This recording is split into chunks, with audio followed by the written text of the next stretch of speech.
listening, from all leadership capacities, probably is the one that's most underrated. Everyone talks about vision and about this and about that, but listening is really at the source of all great leadership. Whenever I see leadership failures, and these days we have many occasions to do that, very often at the source of leadership failure is what? It's lack of listening. It's lack of connecting with what's really going on in reality right now. It's a disconnection between leaders on the one hand and the situation on the ground on the other. So listening really is a core skill, not only for leadership, but really for all domains of mastery, of professional mastery. So we all practice listening 16 plus hours a day. So it's not something, that we only engage with every now and then. And it is as important for our professional work as it is for our professional life as it is for our personal life. So I observed listening for many years, and I came up with a very simple distinction, which is 4 different levels of listening. So here's the first level. The first level is basically listening by what I call downloading, right? Downloading is basically that from your habits, you listen to what you already know. And the result, not that this is a surprise, but the result, of course, in that case is that you reconfirm what you already know. You reconfirm your opinions and judgments.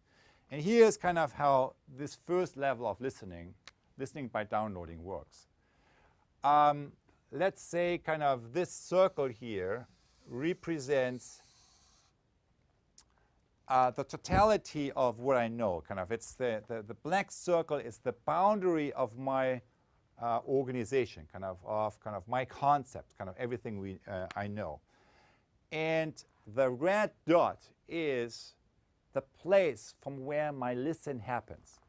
So when I listen from the center of my own prison, what is it that I recognize? What is it that I'm listening to? I pay attention to what I already know. It's like projecting my own slides on the wall. So I'm in a closed room, all the windows are closed, all the curtains are down, and everything I see is limited to what I am projecting, my own concepts, my own slides, what I am projecting onto the wall. I'm not saying what you're projecting is not good or not appropriate. All I'm saying it's not what's really going on outside.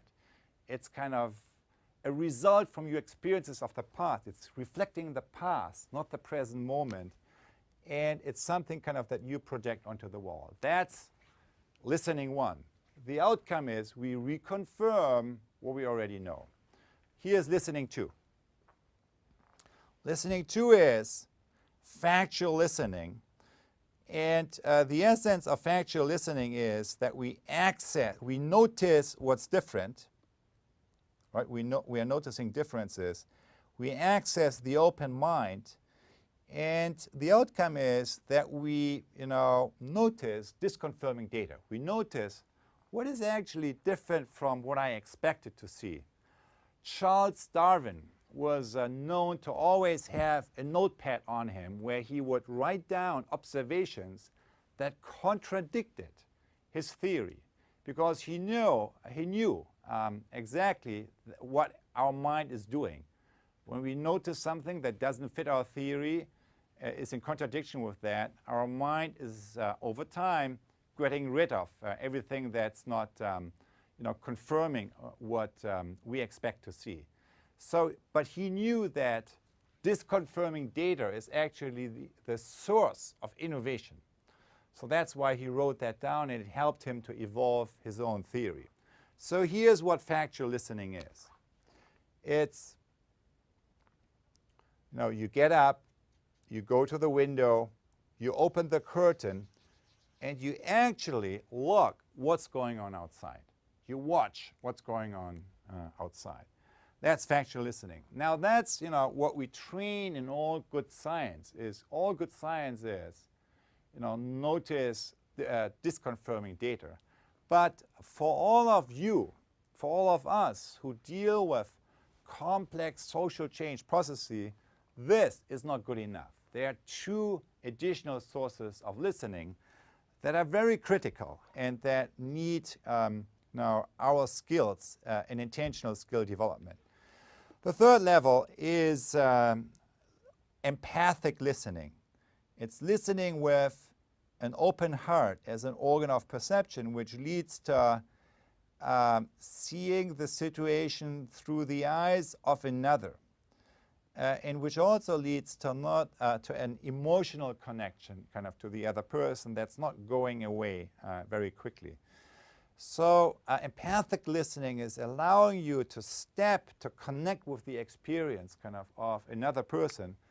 And when I asked a cognitive psychologist, what really is happening here when you access this deeper way of operating, she said, listening begins to happen from the field or from the other person that you are connecting with.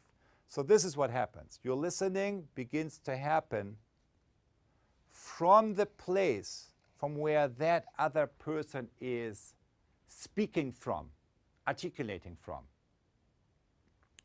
That's listening 3. Now, so far, I haven't said anything new. Kind of all of that is well known. That doesn't mean that we do it, but it's all of that is well known. Here's the one thing that maybe is new, and that has to do with the fourth level of listening, generative listening, which requires us to connect with our open will, that is our capacity to let go and let come, and that leads to connecting with an emerging future possibility that is helping us to connect more fully with our real source of who we are and who we want to be. So you know whether or not you are operating on level 4 listening when you watch your level of energy and when you watch whether or not your sense of self, your sense of identity has shifted a little bit towards the person who you really are and who you're moving towards. So what are examples for level 4 listening? It's great coaches, right? A great coach is listening to you, is listening to me, not only in terms of listening to all my struggles and empathizing with them. No, a great coach is listening to my current struggles in terms of noticing already the arrival of my highest future possibility. So connecting, seeing in me my tomorrow self, my emerging future self, and by paying attention to it, helping me to actually connect with that. So that's what great educators do. That's what great leaders do. They don't see you in terms of only your past, but they see you in terms of your highest future possibility. And that's kind of what this fourth level of listening is about.